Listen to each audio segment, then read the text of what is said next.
Hello, beautiful people, and welcome to another segment of Complete Wellness with Cindy, the busy woman's cheerleader. This is the channel where women from all walks of life can stop by, get tools and resources to help them thrive 360 in mind, body, spirit, and finances.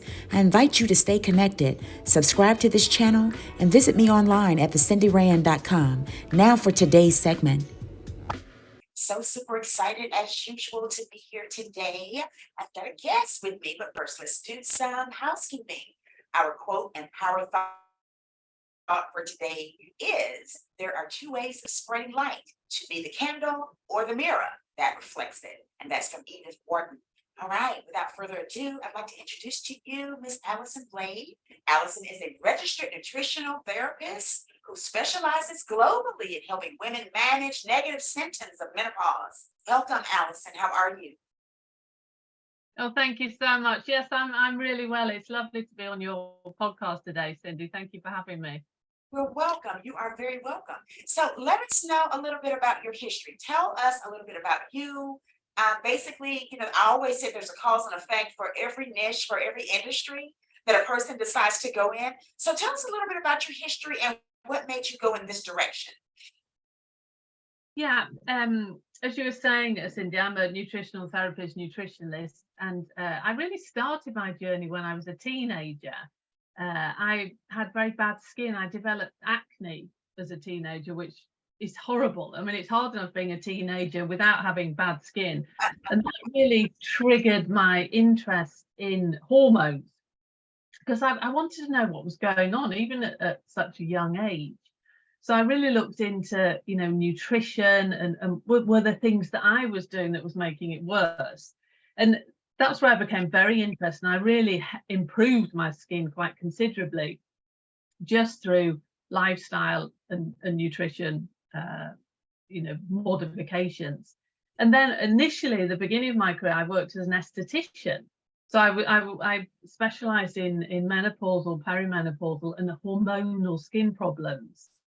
But very soon I realized that it's not just enough to work on the outside, you have to work on the inside.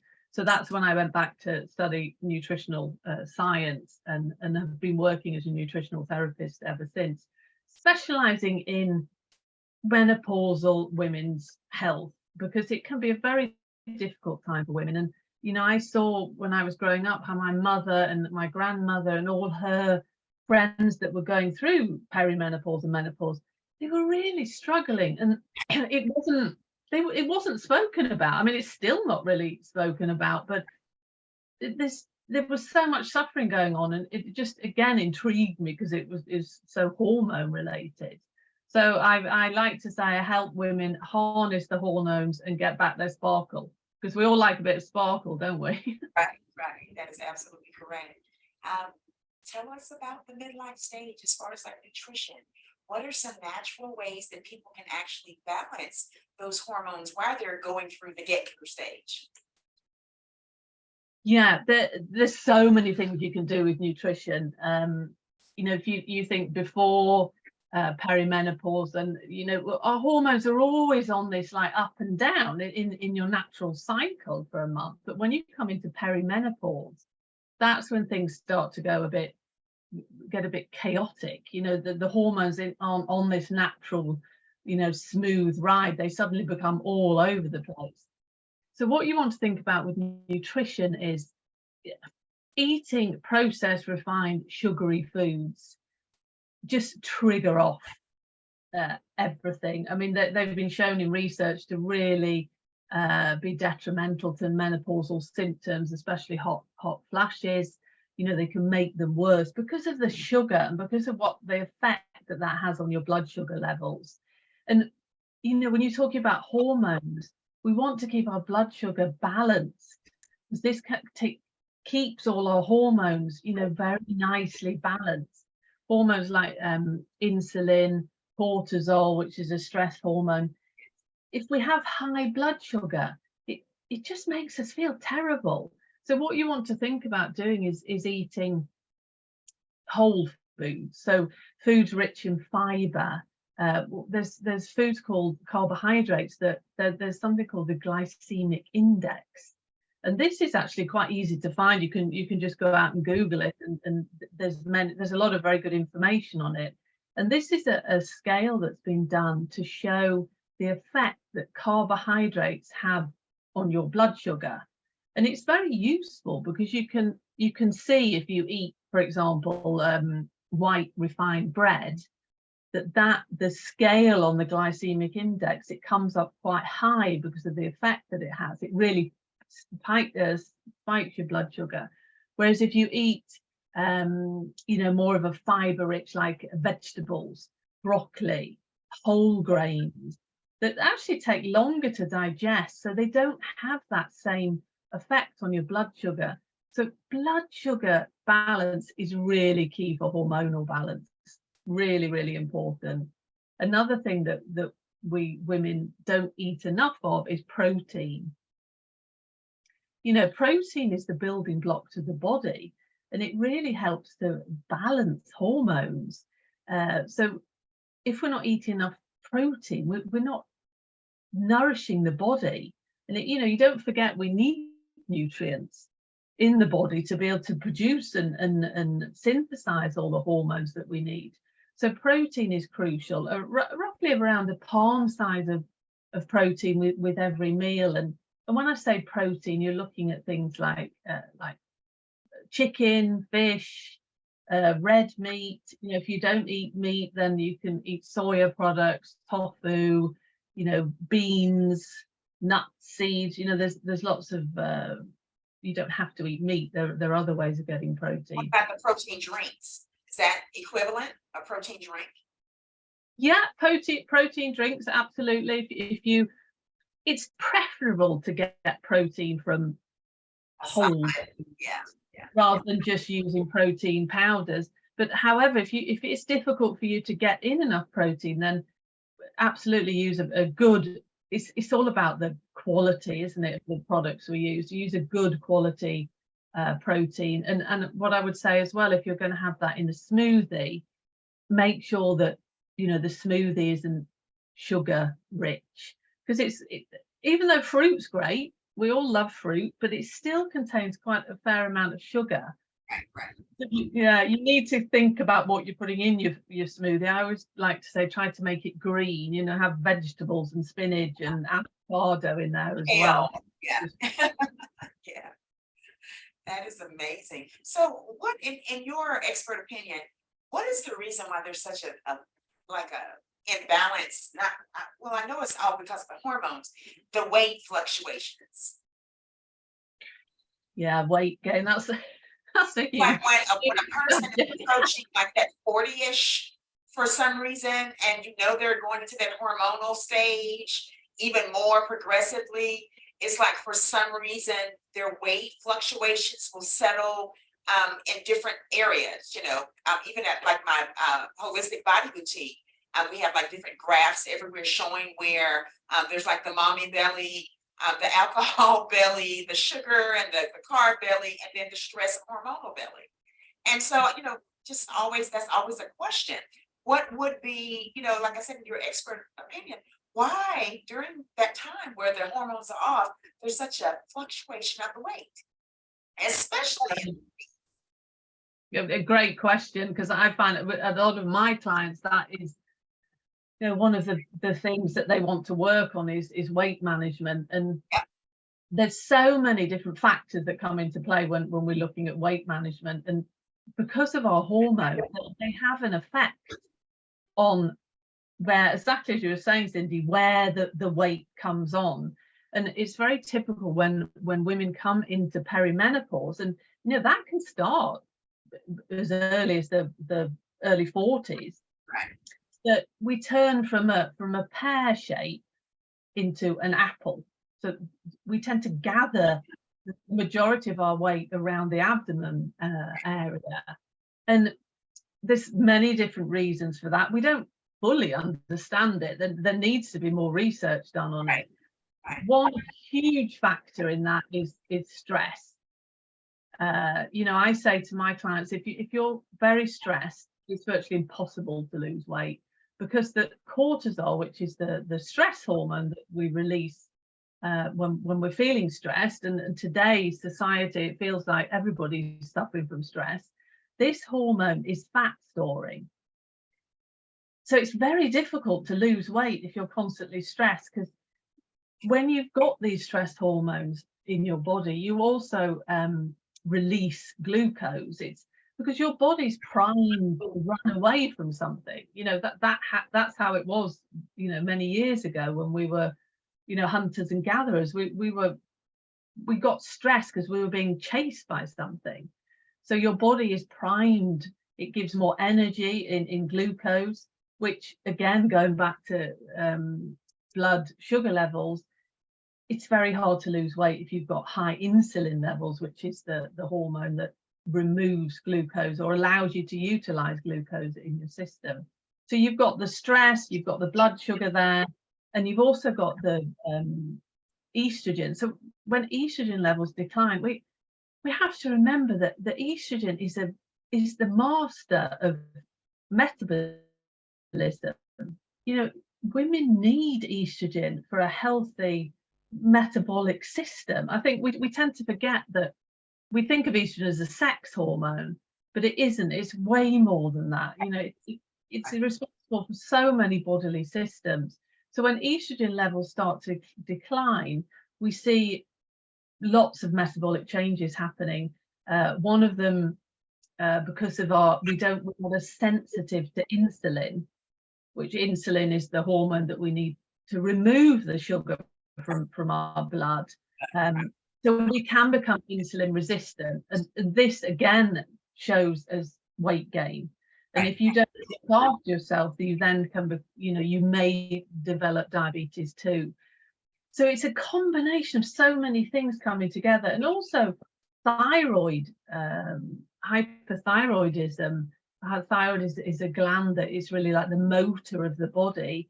That slows down as we get older. And the thyroid hormones are needed for metabolism. You know, they help to manage weight. So there's so many things coming into play there when it comes to weight management. But it's all really about focusing on your overall health. You know, not just going on a crash diet, counting calories.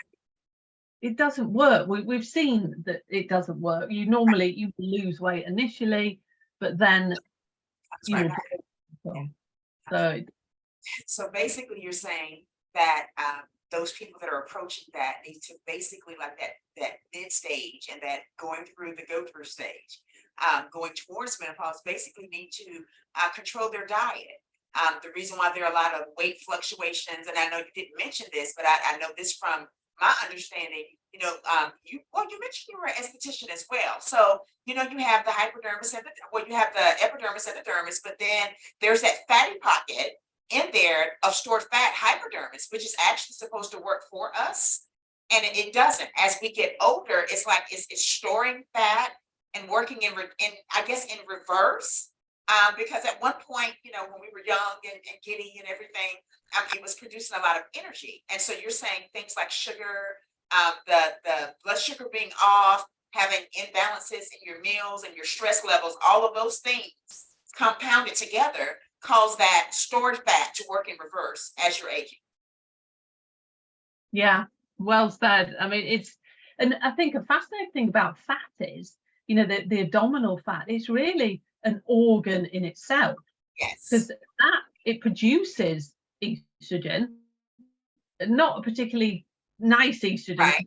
No, it produces hormones. It produces many things. It's like an organ in itself. So it kind of goes again. The more weight you put on, you know, it becomes this vicious circle because of the hormones that it releases. That the hunger hormones, become disrupted. Another actually interesting fact about estrogen is that it has effect on our appetite.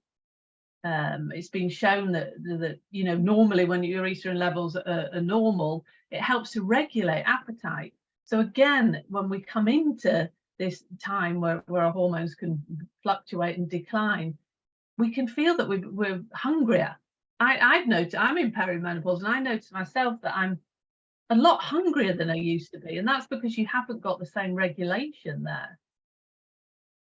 Yeah, that makes a lot of sense. It makes a lot of sense.